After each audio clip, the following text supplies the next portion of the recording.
Peygamber sallallahu aleyhi ve sellemin başakları da yere yattı. O da ağladı. Mübarek gözlerinden, cennet ırmaklarından daha değerli olan mübarek gözyaşları döküldü. Çünkü neden? Burası dünya. Burası dünya. Ben cennet zannetmiştim diyorsan zannını değiştirirsin. Zannetmeseydin.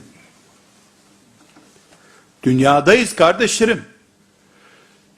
Kafirlerin başı olan iblisin ipini salan Allah'tır Celle Celaluhu. Ya babamızı rahat ettirmedi. Bizi niye rahat ettirsin? Babamızı rahat ettirmedi. Adem aleyhisselam onun çilesinden kahrolmadı mı bu dünyada? Terör varmış. Biz 7 kişiydik bu dünyada. Baba, oğul, anne, kardeşler. İkisini birbirine kırdırdı.